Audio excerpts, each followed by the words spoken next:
tuluyan ng iniwan. Bea Alonzo walang kakampi matapos layasan ng manager. Pagbabalik sa ABS-CBN, kumpirmado na nga ba?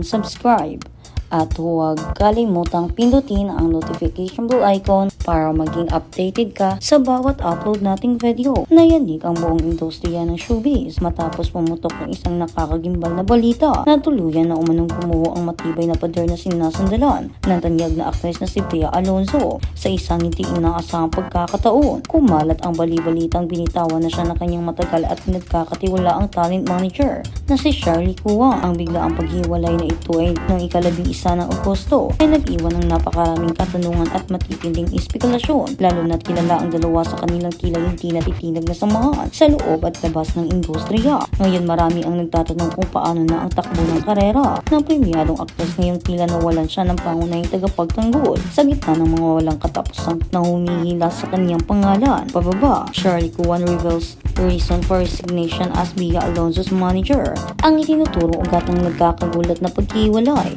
na ito ay nagmula pa umano sa mga mabibigat na isyong bumalot na naudlot na kasal ng aktres. Ayon sa mga lumalabas na impormasyon, sumama ang loob ng veteranong manager dahil siya na lamang palagi ang napagbubuntungan ng sisi at pambabatikos ng publiko sa tuwing may sumasabog na balita tungkol sa kanseladong kasal sa Spain. Ang mga usapin tungkol sa sibil na seremonya, Makati, lalo pang lumalim ang sugat sa kanilang relasyon dahil sa di umano'y pananahimik ni Bea sa kasagsagan ng mga isyu. Sa paningin ng kampo ng manager, tila pinabayaan lamang siya ng aktres na saluhin ang lahat ng bala mula sa mga bashers at hindi man lang nagawang ipagtanggol ang taong nag-alaga sa kanyang karera ng napakahabang panahon. Ang pananahimik na ito ay tinuturing ng marami bilang isang malamig na pagtalikod sa tuluyang humantong sa pinal na desisyon ni SK na lisanin ang tabi ng kapuso star. Sa pagkawala ng kanyang manager, mabilis na kumalat ang apoy ng espekulasyon na baka ito na ang hudyat ng pagbabalik ng aktres sa dati nitong tahanan, ABS-CBN. Maraming mga tagahanga ang nagbuhayan ng loob at patuloy na umaasa na baka ang panibagong kabanatang ito sa pamamahala ng kanyang karera ay magtulak sa kanyang babalik sa Pamilya Network. Umuugong ang mga bali-balita kung sino man ang papalit sa pwesto ni Shirley Cua ay tsak na magkakaroon ng malaking impluwensya sa susunod na hakbang ng aktres. Ang mga tapat na manonood na hanggang ngayon ay nangungulila sa kanyang mga klasikong teleserye sa DOS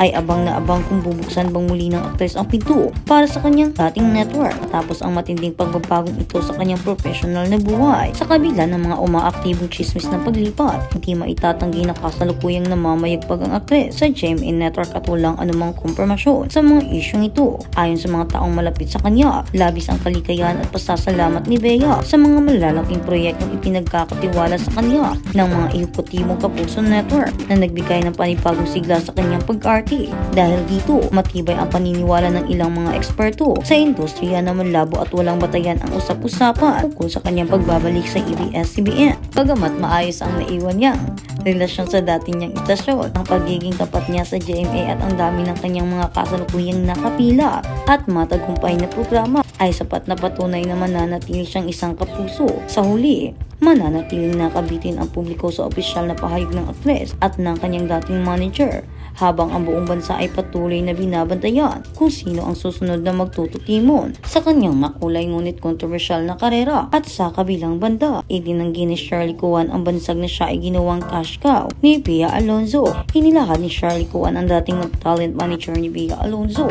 ang kanyang panig nilin ng veteranong talent manager na si Shirley Cua ng isang usap-usapan. Lumabas matapos ang kanilang professional na ugnayan ni Bea Alonzo sa harap ng maliliit na grupo ng mga entertainment journalist sa isang restaurant sa Quezon City. Naguna ni Cua ang mga pahayag na si Alonzo ang kanyang pangunahing pinagkakitaan ng 6 na taong magkasama sila sa trabaho. Mariin niya itinanggi ito at sinabing hindi kailanman naging nakadepende ang aktres, ang kanyang karera at katayuan sa buhay. Gusto ko lang linawin ito ha. Di ako pinayaman ni Bea at hindi rin niya ako paghihirapi. Pahayag ni Cua. Particular na ikinainis niya ang terminong cash cow at sa tingin niya ay nagbibigay ito ng maling impresyon sa kanilang dating ugnayan sa trabaho, kaya tigilan na ang pagtawag sa kanya bilang cash cow ko. May hawak akong mas malaking bituin na mas abala pa kaysa sa kanya. Dagdag pa niya. Para kay Cua, higit pa. Sa ugnayan niya kay Alonzo ang issue ito, sinabi niyang minamaliit din ng nasabing bansag ang karerang binuo niya sa loob ng mahigit 3 dekada sa industriya ng entertainment. Nakaka-insulto na yun ha. Para bang tingin nila sa akin ay pulubi, diba? Na para bang kapag wala na sa akin si Bea, magugutom na ako, aniya.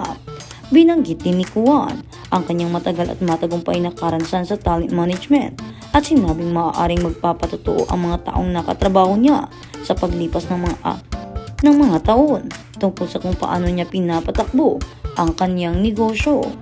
At sa katanong ninyo kahit sino rito sa showbiz, mahigit 13 taon na ako rito, aniya. Hinamon din niya ang sinuman sa industriya na lumutang kung nakaranas sila ng anumang irregularidad sa pananalapi sa pakikipag-ugnayan sa kanya. Kabilang na ang mga paratang ng maling pangangasiwa sa talent fee ng isang artista.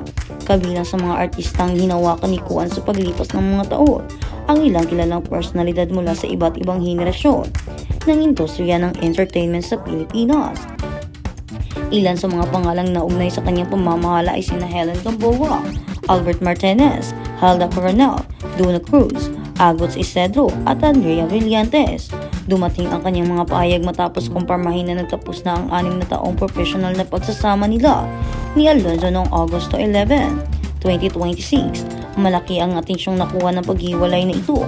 Kalakip ang mga tanong kung ano ang naging dahilan ng pagwawakas ng samahang tumagal ng ilang taon. Ngunit sa gitna ng mga haka-haka, nais ni Kuan na linawin ang isang bagay. Ang maling pananaw na ang pagkawala ni Bea Alonzo bilang kanyang talent ay magtutulot ng malaking epekto sa kanyang kabuhayan. Hindi ako pinayaman ni Bea at hindi rin niya ako paghihirapi. Muli niyang iginiit matapos ang mahigit na mga taong pagkakasama nilang dalawa. Iyon ang naging dahilan ng kanyang marahil ang naging dahilan kung bakit iniwan niya sa Bea, dahil iniwan din siya nito sa ere at hindi man lang siya ipinagtanggol sa mga isyong lumalabas ngayon ukol sa pinagpipirahan daw niya si Bea, at ito ang naging dahilan kung bakit siya yumaman. Pero diba ipinagdiinan niya na hindi siya mahihirapan at hindi siya maghihirap kahit wala si Bea sa kanya, dahil meron pang mas malalaking mga artista ang kanyang hinahawakan, hindi lang si Bea. At kung ikukumpara si Bea sa mga artistang iyon, ay mahirap talaga. Ibig sabihin, mas malaki ang nakikita niya sa mga roon kaysa kay Bea. Kaya naman tigilan na ang mga pambabash, tigilan na ang mga pangungusga, dahil naman wala talaga tayong alam. Kaya naman abangan natin ang magiging susunod na kabanata tungkol sa mga isyong ito. Dito lang abangan. Higit 13 taon na ako rito, aniya. Hinamon din niya ang sinuman sa industriya na lumutang kung nakaranas sila ng anumang irregularidad sa pananalapi sa pakikipag-ugnayan sa kanya. Kabilang na ang mga paratang ng maling pangangasiwa sa talent fee ng isang artista.